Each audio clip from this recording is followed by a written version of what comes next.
The Chicago Bulls are working out Dion Waiters and Harry Giles III. Let's talk about these particular players and the role they could possibly fill should they make the team right now. Listen, if you're new to the channel, it's your boy P.kidd with the Windy City Breeze. You see the name, you know what you clicked on. Let's get into the video. Right now, we are hosting private workouts. Now, these are not the names that I thought we'd be hosting private workouts for. There are some other not undrafted, but other free agents that I thought we would actually go after and hold workouts for. I'm not going to lie and make it seem like these were the names.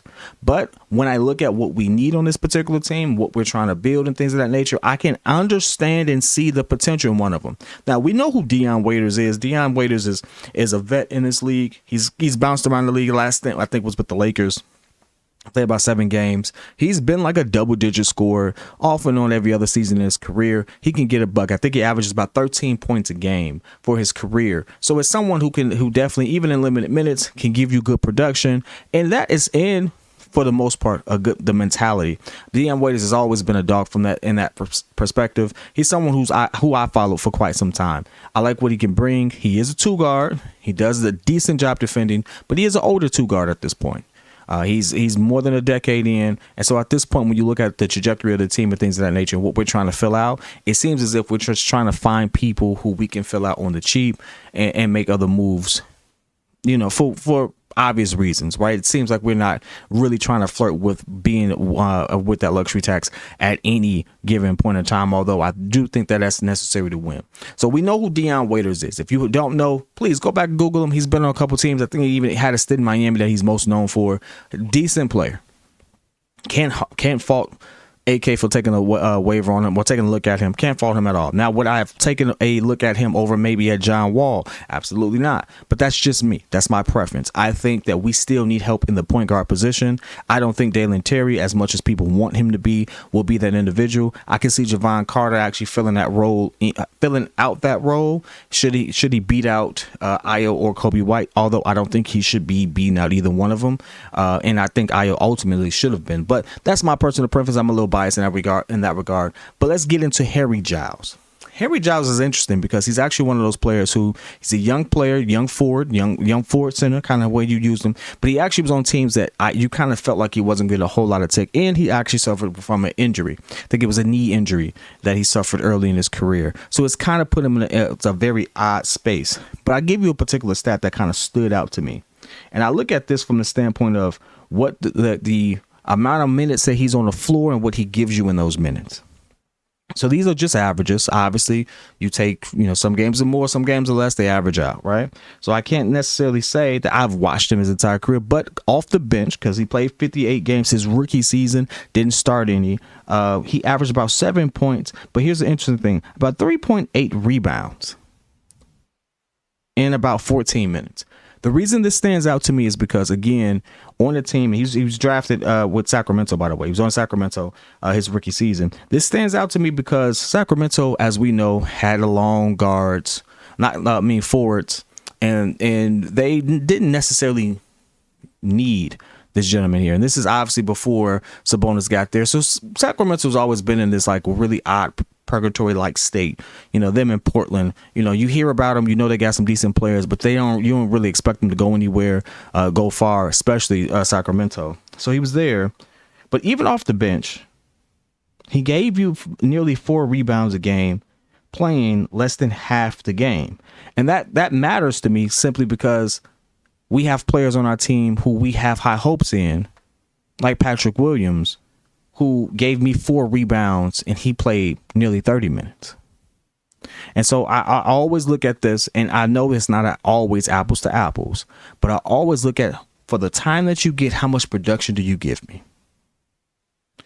And for someone who gets starter opportunity, I just expected more from some of our players. So it does seem to be that AK may be looking for people who could come in, have a nice dog mentality, can give you some production so the offense isn't stagnant, because at times last season our offense was stagnant, especially on that second unit. It seemed like, hey, Kobe White couldn't hit the side of a boat in the ocean. It didn't seem like Alex Caruso at times could actually put the ball in the hole. Like, we had moments last season where we had lack of production, and so Dion Waiters coming in makes sense. We also had issues where we would have people on the floor, but not necessarily helping Vooch in some regards with the rebounding. We live call every game. I've been very, very adamant about this. For how much time he gets, I expect people to give me more rebounds.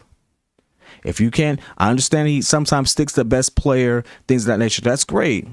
That's great. Sometimes last season wasn't the best, but he needs to be giving me more rebounds. And that wasn't happening. And so a lot of times we would cook Vooch and talk about what he's not doing, what he isn't doing against the opposing team, but he's not getting a lot of help in some respects. Again, we live call every these games, and you can nitpick a lot of things. Players miss assignments, players miss it, but on average, I'm expecting my power forward to give me more. Or, yeah, we play him at the 4 a lot, to give me more than 4 rebounds if he's going to have 30 minutes of play.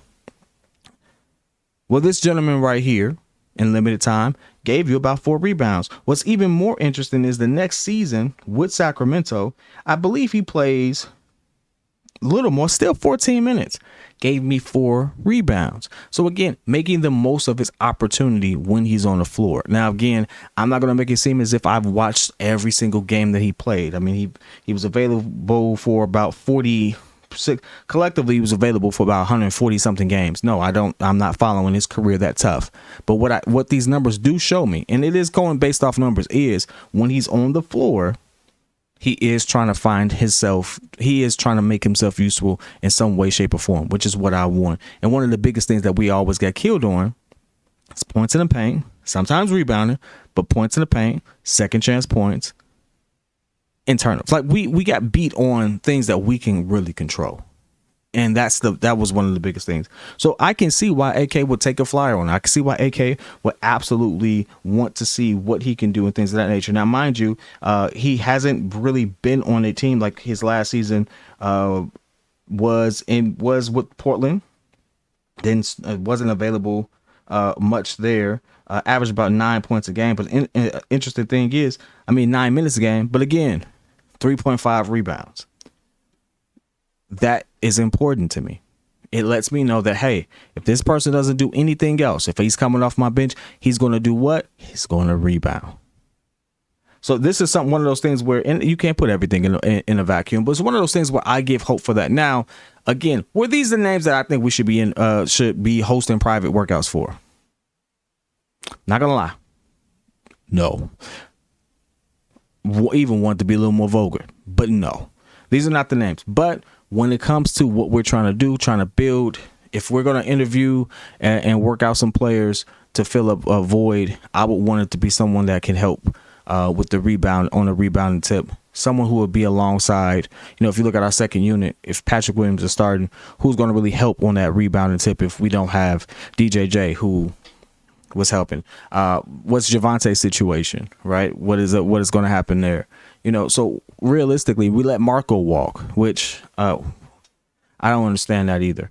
So it's one of those things where we need to find someone to help rebound in that second unit as well. And I can see Harry Giles being it. Fun fact, he's 6'11", 240, also a friend of Jason Tatum, who actually fought for him. The Giles rule was actually made, and I hope I'm pronouncing his name right, but the Giles rule was actually made because of Harry Giles, because of his injury and him being eligible for his two-way contract and things of that nature. There's a whole rule by him. That's another video we can get into, but I want to hear your thoughts. Do you think these were the individuals that honestly we should be working out? At this point, I think we're looking at people who are going to get minimum money and things of that nature. But with other names available and other people, like even a Christian Wood, for example. Now, I know many people don't like him, but Christian Wood does a lot. Christian Wood does a lot more than people give him credit for. If he's at this point has no market, I would wonder why we haven't worked him out and things of that nature. John Wall right now is, last time I saw him on the court, he looked pretty freaking good. And if we're talking about, again, minimum, second unit, even, you know, occasional starter, things of that nature, John Wall still has a lot left in the tank. I don't see why we wouldn't work him out. I don't see why we wouldn't want him.